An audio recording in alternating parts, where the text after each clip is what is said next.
اولاد آدم کا سلسلہ رب قدوس نے حضرت سیدنا آدم علیہ السلام اور سیدہ اماں حوا رضی اللہ تعالیٰ عنہ سے شروع فرمایا، اور یہ اب تک چل رہا ہے اور قیامت تک چلتا رہے گا۔ یہ خدا بزرگ و برتر کا نظام ہے، وہ اپنی مرضی سے بلا شرکت غیر اس نظام کو جاری و ساری رکھے ہوئے ہے۔ اس نظام کو چلانے میں وہ کسی کا محتاج نہیں، لیکن اس نظام کو چلانے کے لیے اس نے خود ہی ایسے اسباب پیدا فرمائے کہ جن کے ساتھ یہ نظام جڑا ہوا ہے۔ اور سب سے بڑا جو اس نے اولاد آدم کے لیے نظام قائم کیا وہ نظام ہے ہمدردی کا، اخوت کا، ایثار کا، امن کا، بھائی چارے کا۔ اور اسی بات کو آج میں نے اپنا موضوع سخن بنایا کہ اس پہ کچھ گفتگو کی جائے اور اپنا پیغام اپنے ان بھائیوں تک پہنچایا جائے، اور ہر اس شخص تک یہ اسلام کا پیغام پہنچانے میں ایک مبلغ کی حیثیت سے اپنا کردار ادا کیا جائے کہ ہو سکتا ہے کہ یہی جملے، یہی کلمات، یہی باتیں قیامت والے دن بخشش کا ذریعہ بن جائیں۔ تو رب قدوس نے نبی پاک صاحب الاولاق صلی اللہ علیہ وآلہ وسلم کو جو انسانی حقوق کا علم دے کر بھیجا، وہ سارے نبیوں اور رسولوں سے اعلیٰ علم تھا۔ نبی کریم صلی اللہ علیہ وآلہ وسلم آپ نے بڑے ہی اعلیٰ طریقے سے اپنوں اور غیروں کی لجپالی فرمائی ہے، سب کے ساتھ ہمدردی، محبت اور ایثار کا رویہ اپنایا تاکہ یہ پیغام جائے کہ رب کا محبوب ایسا ہوتا ہے۔ اور پھر سید عالم صلی اللہ علیہ وآلہ وسلم نے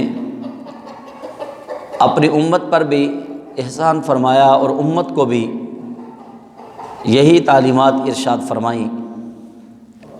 کہیں ہمیں ایک باپ کی اولاد قرار دے کر سمجھایا کہ تم سب ایک باپ کی اولاد ہو اور ایک رب کے بنائے ہوئے ہو، اور کبھی ہمیں المسلم اخو المسلم کہہ کر سمجھایا، اور کبھی ہمیں رشتہ داروں سے، اعزاء و اقرباء سے، قرابت داروں سے حسن سلوک کرنے کی ترغیب دے کر سمجھایا۔ الغرض اخوت کا لفظ جو اپنے اندر ایک بہت وسیع معنی رکھتا ہے، لفظ اخوت اخن سے بنا ہے۔ اخن کا معنی ہے بھائی، اور اخوت کا معنی ہے بھائی چارہ، یعنی بھائیوں کی طرح رہنا، اتفاق و اتحاد کے ساتھ رہنا، دوسرے کے دکھ کو اپنا دکھ سمجھنا، دوسرے کے سکھ میں خوشی کا، مسرت کا اظہار کرنا، اس کو اخوت کہتے ہیں۔ تو نبی کریم صلی اللہ علیہ وآلہ وسلم کے فرامین کو جب ہم دیکھتے ہیں، میں نے جب توجہ کی، میں اپنی بات کر رہا ہوں، علماء کی اپنی تحقیق ہے، میں نے جو اپنی طالب علمی کی حیثیت کو مد نظر رکھتے ہوئے اس کو دیکھا تو اخوت کی 3 قسمیں بنی۔ پہلی اخوت ہے انسانی اخوت،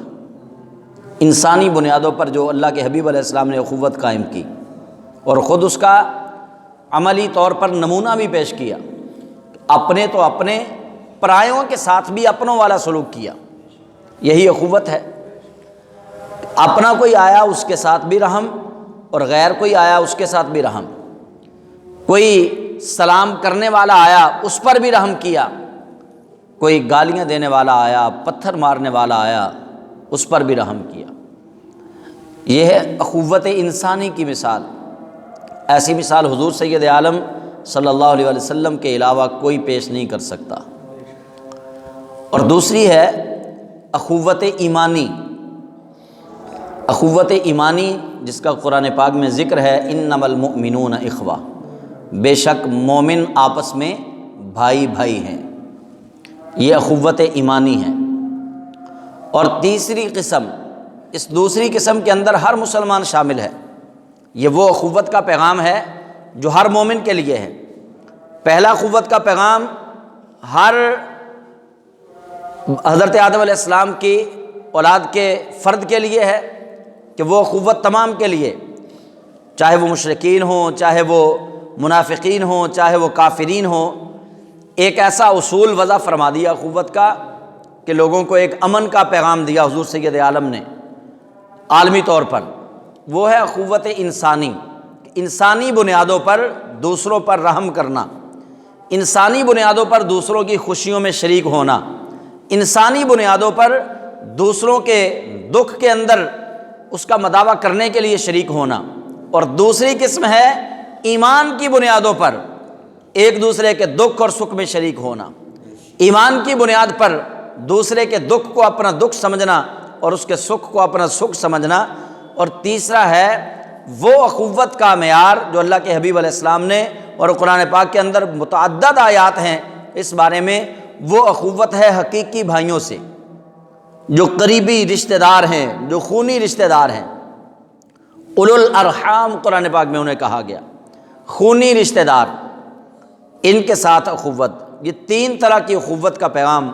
اللہ کے حبیب صلی اللہ علیہ وآلہ وسلم سے ہمیں ملا۔ تو آج ہم من حیث القوم، من حیث المسلم، ان دو حیثیات سے جب ہم دیکھتے ہیں کہ ہم نے من حیث القوم کیا کیا، کہ ہم ایک قوم ہیں آدم علیہ السلام کی اولاد۔ اللہ تعالیٰ قرآن پاک میں ارشاد فرماتا ہے کہ ہم نے انسان کو آدم سے پیدا کیا، ایک جوڑے سے پیدا کیا اس کو۔ تو رب ذوالجلال نے جب ہمیں ایک باپ سے پیدا کیا ہے، ایک ماں سے ہمیں پیدا کیا ہے، ہمارا اس باپ کا نام ہے حضرت آدم، ہماری اس ماں کا نام ہے ام حوا رضی اللہ عنہا۔ جب ہمیں اس سے پیدا کیا ہے تو ہمیں چاہیے کہ ہم ان کی اولاد ہونے کے ناطے نہ صرف یہ کہ اپنے آپ کو دیکھیں، نہ صرف یہ کہ اپنی جھولی کو بھریں، نہ صرف یہ کہ اپنے مسلمانوں تک ہی امن کا پیغام دیں، بلکہ اللہ کے حبیب صلی اللہ علیہ وآلہ وسلم نے جو خطبہ حجۃ الوداع کے موقع پر اخوت کا عالمی پیغام دیا، اس کے اندر بھی اللہ کے حبیب علیہ السلام نے بات یہیں سے شروع کی کہ تم ایک رب کی تخلیق ہو، ایک اللہ ہے واحد، اور ایک باپ کی اولاد ہو۔ تو ہم ایک باپ کی اولاد ہیں، ہمیں مشرکین کو ان کے ساتھ ہم اخوت کیسے رکھ سکتے ہیں، ان کے ساتھ بھائی چارہ ہم کیسے قائم کر سکتے ہیں، منافقین سے ہم بھائی چارہ کیسے قائم کر سکتے ہیں، کافرین سے ہم بھائی چارہ کیسے قائم کر سکتے ہیں، یہ سوالات ہیں جو ہر پڑھے لکھے شخص کے دل میں آ سکتے ہیں کہ کافر کے ساتھ بھائی چارہ کیسا، اس کو اخوت کا پیغام کیسا دینا ہے، منافقین کو اخوت کا پیغام کیسا دینا ہے، مشرکین کو اخوت کا پیغام کیسا دینا ہے۔ تو اللہ نے اپنے پیارے حبیب صلی اللہ علیہ وآلہ وسلم کی مبارک زندگی کو ہمارے سامنے رکھا اور فرمایا لقد کان لکم فی رسول اللہ اسوۃ حسنہ، فرمایا تمہارے لیے زندگی گزارنے میں میرے رسول کی زندگی سے بہتر نمونہ کوئی نہیں۔ زندگی کا کوئی شعبہ لے لو، تم وقت کے حاکم ہو تو میرے محبوب کی زندگی کو دیکھو کہ وہ کیسے حاکم تھے، تم رعایا ہو تو میرے محبوب کی زندگی کو دیکھو کہ میرے محبوب نے اپنی رعایا کے ساتھ کیسا حسن سلوک کیا ہے، اور میرے محبوب نے اللہ کی مخلوق ہونے کا جو اعلیٰ حق ادا کیا ہے، تم بھی دیکھو کہ اللہ کے حبیب صلی اللہ علیہ وسلم نے اپنے آپ کو رب کا بندہ کیسے بنا کے رکھا۔ اگر تم کسی بستی کی طرف حاکم بنا کر بھیجے گئے ہو تو سید عالم صلی اللہ علیہ وسلم کی طرف دیکھو، اگر تمہیں کوئی بڑا اقتدار ملا ہے تب بھی سید عالم کی طرف دیکھو، اگر تم امیر ہو، کروڑ پتی ہو، تب بھی اس مدینے کے والی کی طرف دیکھو جنہیں رب نے 2 جگ کا والی بنا کر بھیجا ہے، اور اگر تم غربت کے اندر ہو، تنگی کے اندر ہو، مصیبتوں اور آزمائشوں میں گھرے ہوئے ہو، تو تب بھی تمہارے لیے مدینے کے والی کی زندگی سے بہترین نمونہ کوئی نہیں